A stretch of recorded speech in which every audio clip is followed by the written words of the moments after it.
Pod Show is produced and managed by podtalk.co.uk. I'm Mark Mason. And I'm Susanna Hornby. In this episode, we go backstage with Owen Calvert-Lyons, Artistic Director of Theatre Royal, Bury St Edmunds. Welcome, Owen, to the Suffolk Pod Show. It's been 4.5 years since we last chatted on this podcast. Wow, I can't believe it's been that long. I know, and you had literally just started, I think, your role here in the theatre. I'll just explain to everyone, we're in the heart of Theatre Royal, Bury St Edmunds, and we're in the Peter Hall room. Who's Peter Hall? He is a legendary theatre director. He's the first artistic director of the National Theatre, and he's from Bury St Edmunds, and he's got a long-standing connection to Theatre Royal. He was part of the group that helped to re-establish Theatre Royal in 1965. Right, okay. So we are sitting in his honorary room. Yes, yeah, and we still have a long-standing connection to him. And I mean, he's passed away now, but his family. Yeah. They recently opened a new school in Bury St Edmunds and wanted a name for it, and we suggested it was the Sir Peter Hall School, and that school now exists. Yeah, fantastic. So 4.5 years, that's a long time, or it feels like it, but how much we've done in those years is quite incredible. And you were just starting out in your role then. You are now fully established in it. Wow, what a journey it has been and still continue to be, one hopes. But tell us a little bit about the biggest highlights you've had over the last 4.5 years. Because when we first met, you said your vision it was completely brand new to this theatre. You have a vision about sharing creative work across the whole of the area and developing new audiences and exciting programmes and shows and events that are more inclusive. Tell us what you've done. Well, it's been an extraordinary 4.5 years, and it feels like we've done a lot. If I were to pick some highlights, I guess one of those would be A Christmas Carol, which we staged on Angel Hill during lockdown. And that was probably it was my first production here. It was also the most difficult production we've staged to date. And we were building a theatre in a car park every single night. And that was extraordinary. And people in the town still talk about that production, have fond memories of it. And I'm very proud of that production. Then I guess I would probably also reference the reopening production. So we did Around the World in 80 Days when we reopened the theatre after lockdown in May 2021. And for that, I really chose something that was going to be highly theatrical. I knew that audiences had been starved of theatre and had watched a lot of television in that time. And so I wanted a play that was really fun, really high energy, really funny, was going to make people laugh, and was going to celebrate the kind of liveness of theatre. So I was really proud of that production too. And then since then, we've really focused on sort of 3 productions a year. The spring production has been focused on great plays of the last 10 years and has been moving towards developing new plays. So things like Home I'm Darling, The Children, then co-producing Philippa Gregory's first ever play. I mean, that felt like a great coup for a town this size and a theatre of this size to be working with a globally famous author to produce her first play.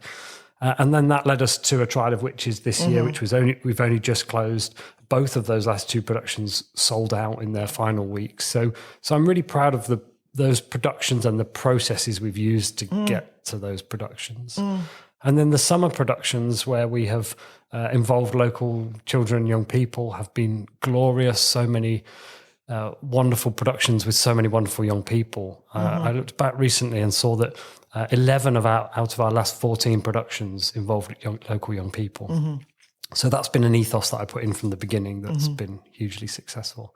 And then I guess the pantos. You can't quite say anything about producing theatre here without talking about the legendary pantomime, which has now attracts 26,000 people a year. So you're right. It feels like we've done a lot. Yeah, well, you have. You really have. And you've mentioned some shows there, but as an artistic director, your programming has to be so sensitive to the flow of your audiences and understanding what's going to attract, as you just said, those people coming back to theatre and those people who regularly come. And how on earth do you get new people into theatre who've never experienced it before? So how do you look at the programme and how can you make sure that you're reaching those audiences that have never been here before? Yeah, I mean, that's the eternal challenge, really, of running a theatre.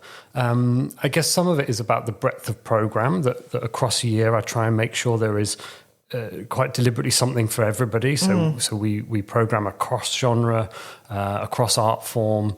We're always looking to across the programme and saying, is there something for everybody? Is there something we're missing here? We're very responsive to our audiences. Our audiences talk to us a lot, and therefore we glean from them directly the things they're interested in, or the things that they feel are missing from our program. Our team spend a lot of time looking at post-show surveys. So after every production, our system automatically emails people a survey, and our audiences are amazing. They always fill them out. Yeah. And so every day we're reading those and reading those responses. We know when we've missed the mark, when either it just hasn't sold very well, or the feedback is not great. And we also know when we've really hit the mark. People are great at telling us when they've had a great night. So some of it is that kind of way of listening and responding. And some of it is that kind of alchemy of trying to predict. Sometimes it feels like you're trying to predict the future. It's trying to think of what might excite people, what we haven't done. I think we're gonna come on to talk about Steve and Steff later, but that definitely feels like quite a different production in which we've tried to do something to deliberately reach a different audience. And I would say the same of something like when we created the Christmas Cabin. That was very carefully constructed around how we're going to reach a new audience. Well, where's the audience that aren't going to come into our building? And how can we put a play in front of them? Because often that's the biggest challenge, is somebody walking in the front door of this building. And so things like the Christmas Cabin, where we built a log cabin in the middle of the shopping centre and produced a 20-minute play for under sevens, that was absolutely constructed in a way to make sure we met new audiences. That's brilliant. And those families who may have never experienced theatre before get their first taste. And then from there on, we hope that they might explore their creative world in a different way to how they viewed it before, because some people just don't think theatre is for them. Yeah, absolutely. And I think that happens for a lot of us. I mean, we would all think of that about all sorts of things. People might think about it, archery. Is that on your agenda today? Is that something you're thinking about? But if you went and had a go at it, you might love it. And you might think, God, I've never done this before. I'm going to do more of it. Theatre is no different to so many other pastimes that if you haven't tried it, you just don't know if it's the thing that's going to completely light up your world. Yeah. And it is immersive, and it is joyous, and it is soul-feeding. Yes, yeah. And it feels deeply personal, the connection, isn't it? I think there's moments in the theatre where you feel like somehow this actor is speaking directly to you, or this playwright has written some words that you think are absolutely for you, the way they land with you, the way they resonate with you. Or a joke that makes you laugh out loud. These are such visceral experiences, and they're really simple experiences. Sometimes they kind of cut right to the ether, the center of being human. There are things that make you laugh. There are things that make you cry. There are things that make you scared. And they're the things that make you excited and overjoyed. We all want that. And talking about laughter, I don't think I've laughed so much in an auditorium than anywhere else, because I feel free to be able to do it because other people are doing it. Yeah, isn't it lovely, that moment where you laugh and everybody else laughs with you? Yeah, you just feel part of something quite special and united with the people who are in there. It's an amazing feeling, and you do feel uplifted when you walk out. Yes, and I love our space for that. I think Theatre Royal's auditorium has something quite special about, one, you're packed quite closely in with other people, so you really feel you're part of a communal experience. But that thing that you describe of people coming out feeling elated, that's really lovely and really special to us. So we train our volunteers in that, how to respond to that, how to keep that feeling going, how to help people to articulate that. Just having somebody afterwards say, how was that?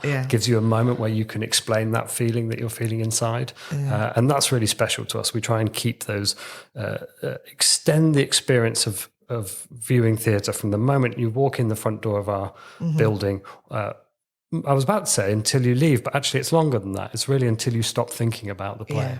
Yeah, because you talk about it in the car or on the bus on the way home, and you feel that elation throughout the day. And talking about that experience, it is so important to every step that they take through here. Even buying an ice cream, buying a brochure, however that works, everything is a moment of goodness. Yeah, and we think very carefully about those things. We work with a lovely local Norfolk company, a family-owned company who make all the ice creams. Really? And that's special to us because we don't want people to come in, have this beautiful artistic experience, but somehow feel like the rest of it was very corporate or commercial or just wasn't fun and pleasurable. So actually, all of our bar products are all chosen and they're all sourced from Norfolk and Suffolk, and they're all designed to kind of enhance your experience of watching great art. Talking of great art, how about risky art? Because Steve Steff is coming up. Would you call that risky? Yes, I mean, I have a strange relationship to risk. Yes, you do. It kind of sits within the DNA of my role. Really, I have to be able to take artistic risks, and that comes back to what you were saying earlier about how you sort of predict what an audience might be interested in or how you find a new audience. Some of that is the nature of risk, because providing things for the audience you already know is safe. Yeah. If you want to find a new audience, you've got to try something out which is risky, and it may or may not work. Steve Steff, yeah, absolutely, it feels risky in the sense that we are leaving the safe confines of our theatre, and we are going to stage a play in the streets of Bury St Edmunds. It's a walking production. It's a promenade show, so you are following two characters as they travel through the streets. You're wearing a set of headphones. The actors are mic'd, so you're able to hear them speaking at all times, even when they walk in and out of buildings. So at times you're staring at them through a window of a building, and then they'll come out of that building and they'll walk up the road and you'll follow them. So I think it will feel really fun. It will feel very immersive. The street will become our backdrop, will become our theatre. Anybody who happens to be walking through the streets at the time will be extras in our play. And so I think audiences are going to love it. So there's another part of me that doesn't see this as a risk. This sees this, and we are making a classic romantic comedy. British audiences love a rom-com. And we're going to it's written by a fantastic writer, Ian Jarvis, who is currently writing all sorts of TV series like Beyond Paradise and Death in Paradise, and a brilliant new series with Timothy Spall. So in a way, there's a risk-taking here, and in another way, this is a solid bet. Yeah, no, it is that. And maybe I think risk was the wrong word. I think it's just because it's different. And I think people will absolutely love it. And what a great way to attract all sorts of different people into a moment of theatre that's live on the streets. What's the story behind Steve Steff? Who are they? So they're two 30-somethings. They are still looking for love. They've been around the block enough to have had relationships that haven't worked out. They're both single. They've both got quirks, which has perhaps contributed to why they haven't found that special person. And by pure chance, they meet one another in a bar one night in Bury. And something clicks, and they decide to walk out of that bar together and see where the night takes them. And then we follow them later that night. We then follow them over a course of a few weeks, and the action keeps jumping ahead. So we'll meet them at various stages over their relationship, and gradually, I guess we're falling in love with them, and we are hoping that they're going to get together, and that's the real tension of the play. Are these two gonna get together in the end? Is it going to be a happy ending? And if it's a rom-com, it has to have a happy ending. It does. There are some rules to rom-coms. We are observing all of the rules. Okay, all right, but let's not go. No spoilers here, because actually that's the whole excitement of the show as well, is watching these wonderful people. Is that difficult to cast? It will be, yes. I think they're very specific characters, and the fact that you have to develop a very strong relationship with them in a very short period of time, because it's a walking play. It's only going to be an hour and a quarter. I think there's only so long audiences want to sort of be on their feet for. And then because you're not walking any great distance. You're only walking up and down the main high streets of Bury. But it does mean that some of the storytelling time is taken up by travel. Yeah. So I would say you've probably only got about 40 to 45 minutes of actual dialogue and storytelling time.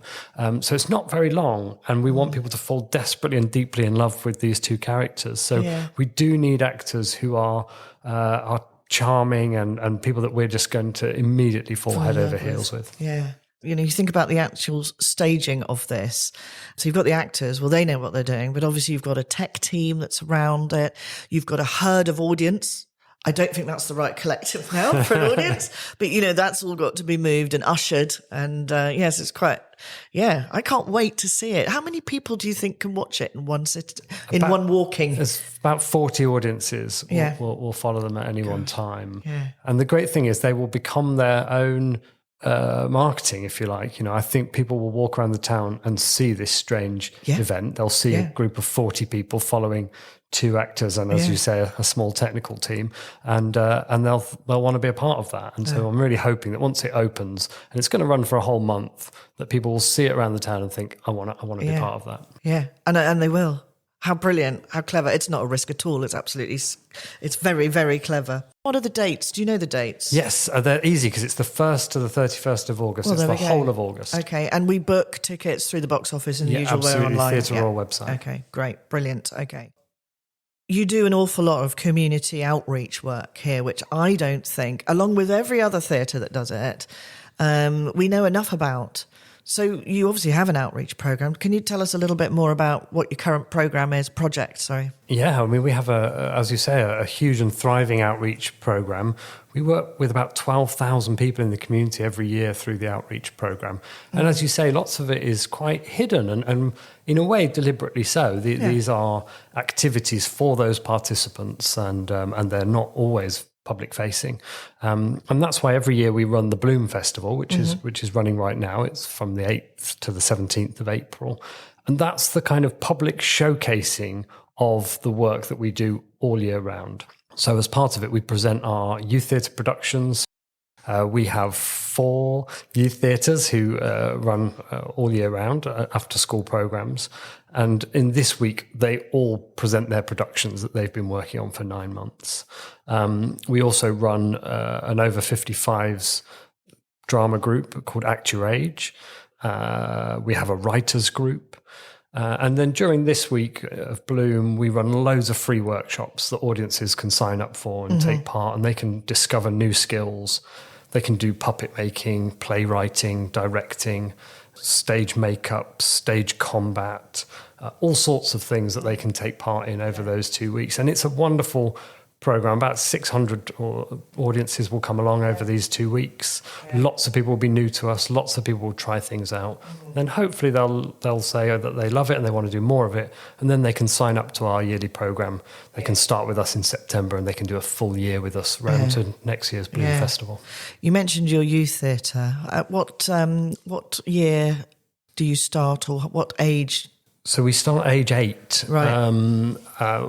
We have there was a huge interest in that one. There's always a waiting list, especially for that sort of 8 to 11s group is really popular. So we have 2 of those classes every week. At the moment, they're performing Ginger Jones and the Sultan's Eye, which is just such a wonderful play.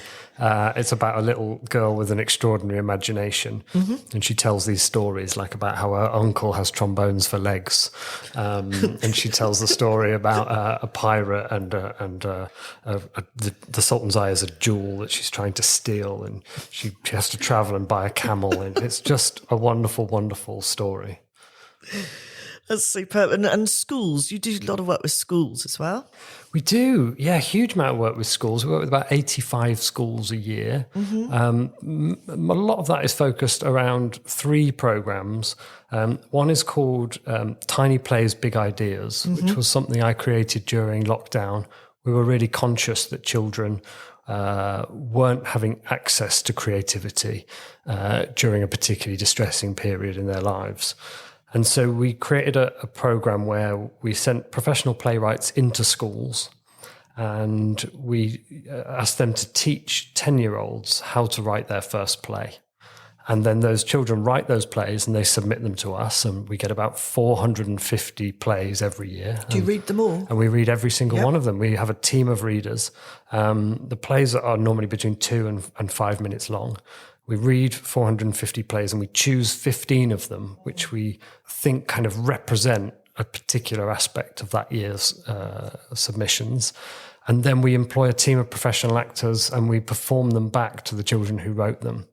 So those 450 children form the audience across 2 days, and they watch back these wild, wild plays written by 10-year-olds, and it's the best program. It's the most fun. How lovely. There's always a complete gem in there. I remember the story that one child wrote, which was a conversation between 2 snails inside a Wellington boot. Right. And the play ended with a foot coming into the Wellington boot and crushing the snails. I mean, that's the brutal world of 10-year-olds. It is, isn't it? Yeah, they don't hide anything. Gosh. Okay. That's, and then you, from these, I mean, I think also the very fact that they can get involved with this is the whole point of the outreach, of the serving the community, isn't it? Is sharing that, is being able to share the magic of theatre with so many people. Yeah, absolutely. Normally have any engagement with, which we've said. And the other program that does that particularly, I would say, is the Doorstep Festival, which is where we tour. We choose plays that are touring around the country, and we take 2 great plays for primary schools, and then we tour them to rural primary schools across West Suffolk. And that's a great program because that really is reaching children who might not otherwise come into the theatre. And because that one doesn't, children coming to theatre is so reliant on their parents. And so if their parents don't fill theatres for them, that child may not come along. By actually taking it straight into that primary school, every child in that school gets to experience live theatre. Yeah, absolutely super. Moving on to artist development. So maybe they come from youth theatre, but or from anywhere. But, the next stage of a person's career within the arts, it's quite competitive. It's a big step. And you run a program? Yeah, we run the Artist Network, which is it's our attempt to join up all the artists in our region. And we recognise that one of the biggest challenges in Suffolk really is connectivity, that there are lots and lots of great artists out there. They're quite spread out. Lots of them live in villages and are relatively disconnected. And so the Artist Network simply seeks to bring everybody together and make sure everybody knows about all the other artists living and working in our region. So most of the time, the way the network operates is it just invites all those artists to come along to an event, come along and see a play together, to spend some time together, to connect with one another. It also supports us in that we have a commitment that we will cast 20% of every production will be cast from East Anglia. And that's really important to us. If we want this to be a great place for artists to live and work, then we have to provide some of that work to make that possible. And so that means we meet through the Artist Network all sorts of great artists, not solely actors as well, all sorts of creatives. And then we ensure that we're employing them and that we're giving them jobs across our productions. Yeah. And when we talk about creatives, I think you and I know exactly what they are, but unpack that a little bit. What is a creative? Yeah, but I guess it's a catch-all term that covers all sorts of really brilliant and wonderful jobs. So writers, directors, designers, wardrobe supervisors, costume makers. The theatre is such a collaborative art form. It requires so many creative people to do it. And sometimes those are really unusual jobs or quite specific to a production. In the last production we made, A Trial of Witches, we commissioned a local blacksmith to make parts of the set. And so it's only if you're able to offer jobs to artisans and creative people that those jobs can even exist. So I think there's all sorts of jobs that people wouldn't necessarily immediately think of when they think of theatre or employment in Suffolk. But for our pantomime, we need a wig maker every year. And actually there needs to be a wig maker locally. Otherwise, all those jobs go to people living in the major urban centres.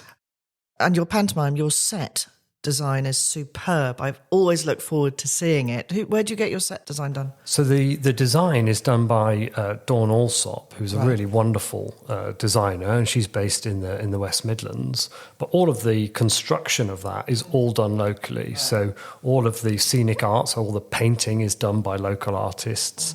All of the construction of that, so that kind of great quality finish that people associate with our productions. All of that is done locally. All of that's done in Suffolk. Yeah. Also, when we look at everything that goes on the stage, particularly your own produced stuff and everything that you do, all of this costs money. And I just wanted to talk to you about funding, and because you have gone from being a non-funded theatre to being in a national portfolio organisation. I mean, congratulations on that. That's amazing. But even that, and I just wanted to talk about that for all the people who are listening, and about how we put everything together on the stage, backstage and everything, and we don't make a profit. And there are lots of ways that people can participate in a theatre and can support the Theatre Royal. Apart from audiences buying tickets, you do theatre tours. I hear they're brilliant. And you have members and you have sponsors. And all of those are a really important makeup to be able to keep the theatre running. Yeah, you're right. I mean, our tours are hugely popular. We do about 50 tours a year, so that's one a week, and they're always full, and they're run by a brilliant team who know so much more about this building than I do.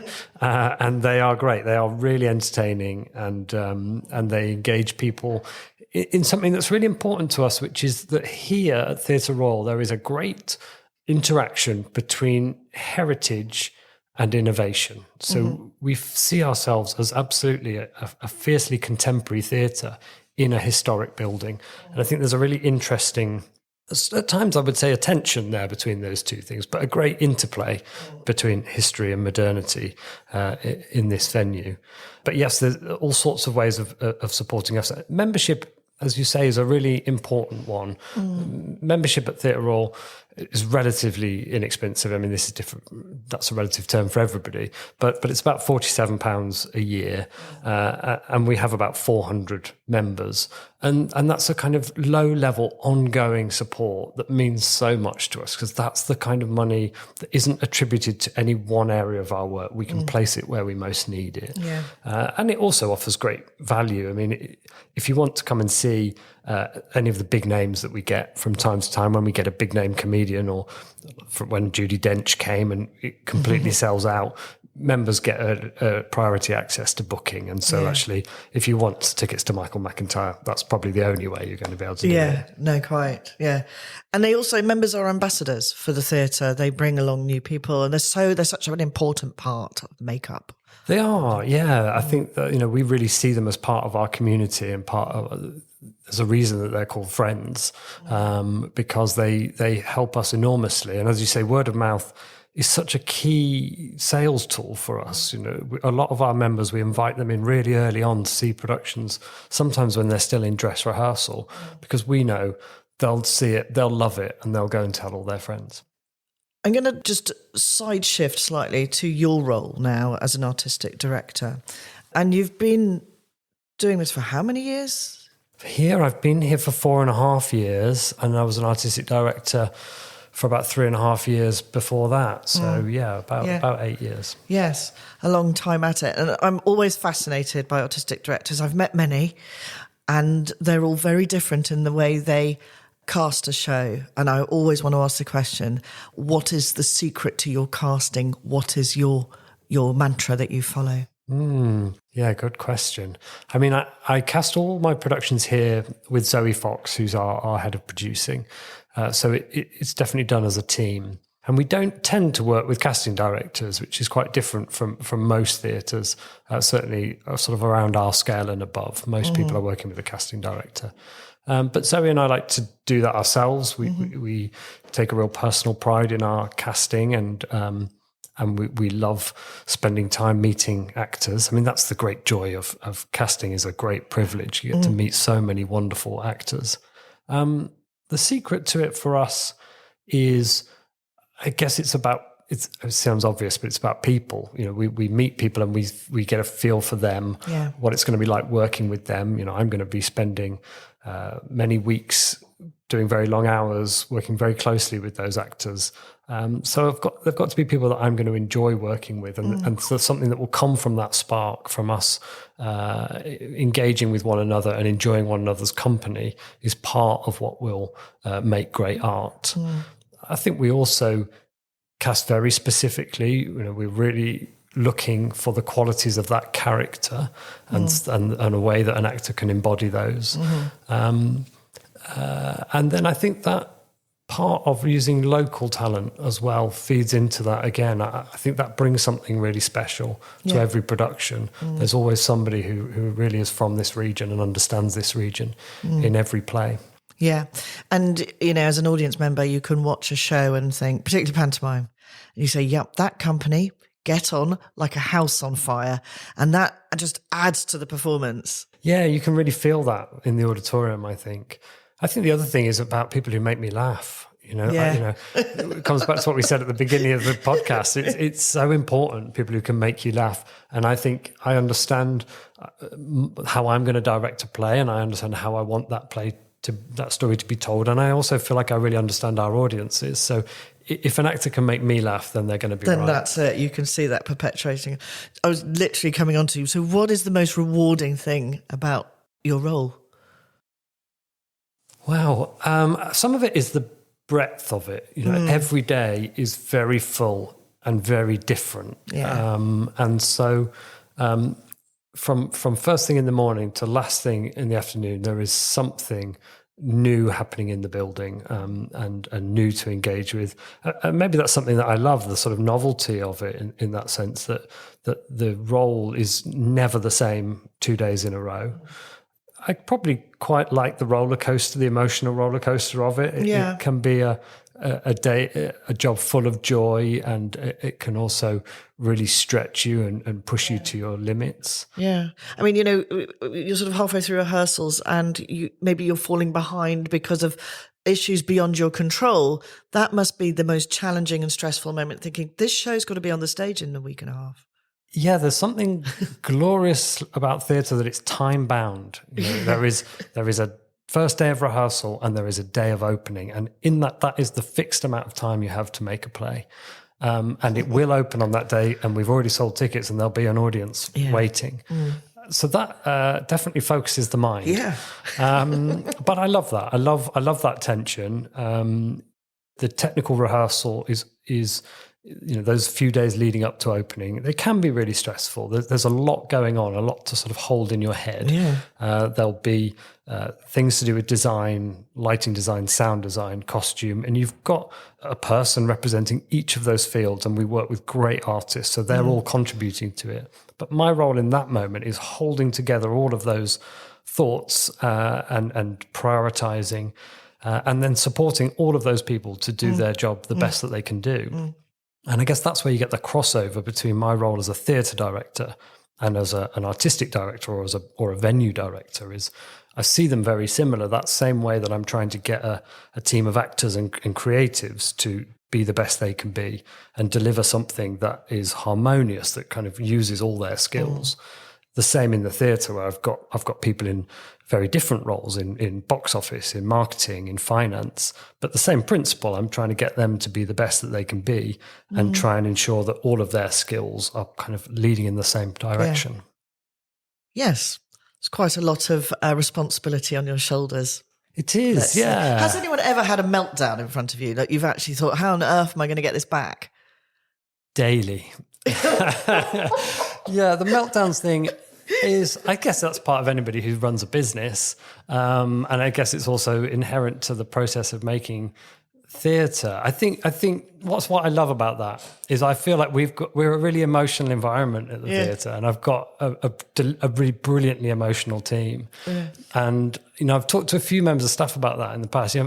Early on here, had a member of staff who cried and then started to apologise, and I was talking to her about how important that is, that actually those tears are never something to be ashamed of. They're all about passion. They're all about how much you care about something, and that they're part of vulnerability, actually, about being able to cry in front of somebody else, about share of vulnerability. So, I encourage my team to feel those emotions, and they're people often see them as somehow inappropriate in the workplace, as though we can do our jobs and separate them for how we feel about Your them. constitution isn't strong enough if you cry, but that's old, that's old school stuff. Absolutely. And often with a sort of deeply embedded sexism built into it. And actually, that those tears should come from men and women, and they come from people who really care about their jobs. Yeah. I'm glad I asked you about the meltdown. It's I love theatre. I just love it. Okay. Dream project. If you could do anything, whether it's here or something else in the future, what would it be? I think my dream project changes all the time, and I'm very lucky that some of those dream projects I've achieved. So absolutely, I would put Steve Steff in that category, in that's a play or or an idea for a play that I've been thinking of for many years. And so therefore, maybe my next dream will sound a bit more traditional, but I would love to do a Shakespeare. I've still never directed a Shakespeare, and I've done all sorts of wonderful productions, and that suddenly feels like something I'd like to have a crack at. So, I guess a dream at the moment would be to produce a Shakespeare. Mm-hmm. Choose one.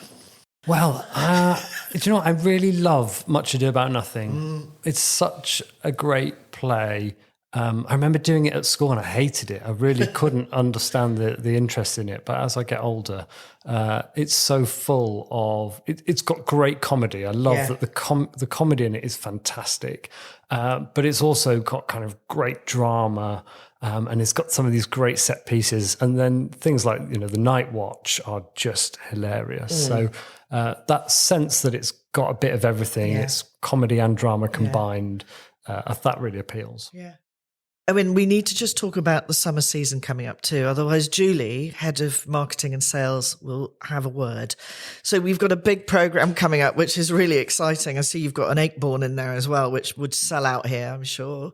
Yeah, that is by London Classic Theatre, and they're such a brilliant company. They tour to us every year, sometimes twice a year, and we always know their work's going to be great. They've brought things here like Abigail's Party, Boeing, same time next year. They're just a lovely company, and Michael Cabot, the director of the company, he's really good at Acheborns. He kind of really understands those plays. So I'm really looking forward to Just Between Ourselves. I think that'll be another great play. Yeah. I know it is. I've seen it. Oh, great. And it's hilarious. But another thing I like about it is it does not move away from that traditional play. And Acheborn wrote in the 60s and 70s, let's say.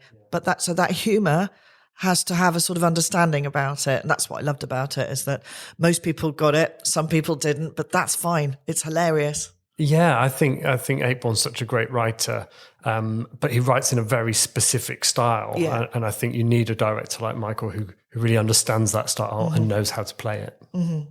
What else have we got coming up?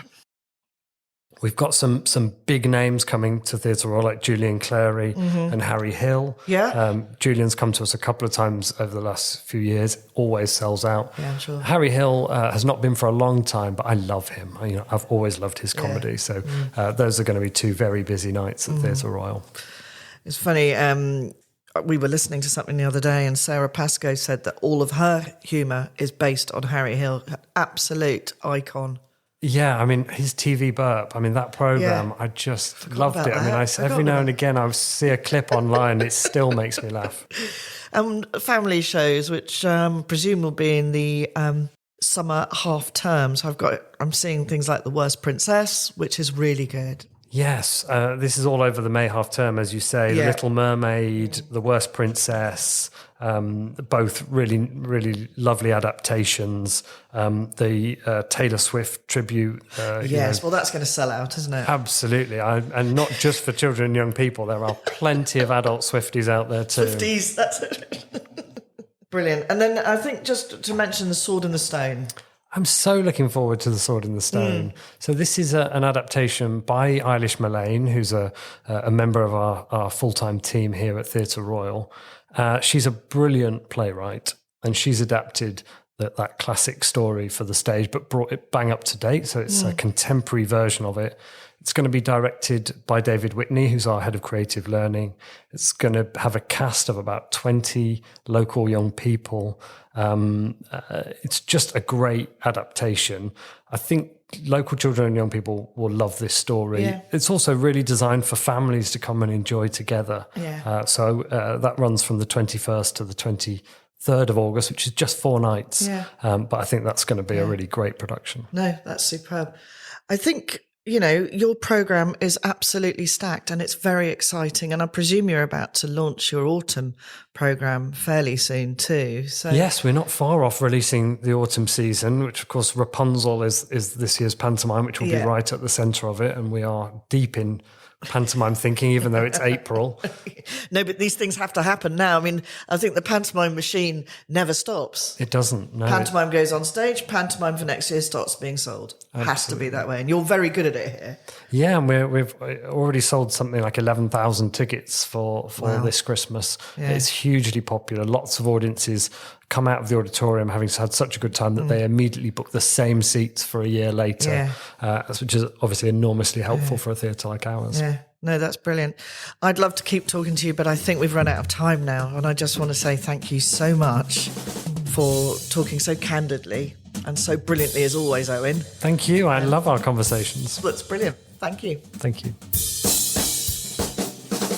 Thanks for listening to the Suffolk Pod Show. Find us on Facebook, Twitter or Instagram, or you can visit our website, podtalk.co.uk. And here's our disclaimer. The Suffolk Pod Show will not be held responsible for any omissions or errors in its podcast. The Suffolk Pod Show is produced purely for entertainment purposes. Views and opinions are that of our own or that of our guests.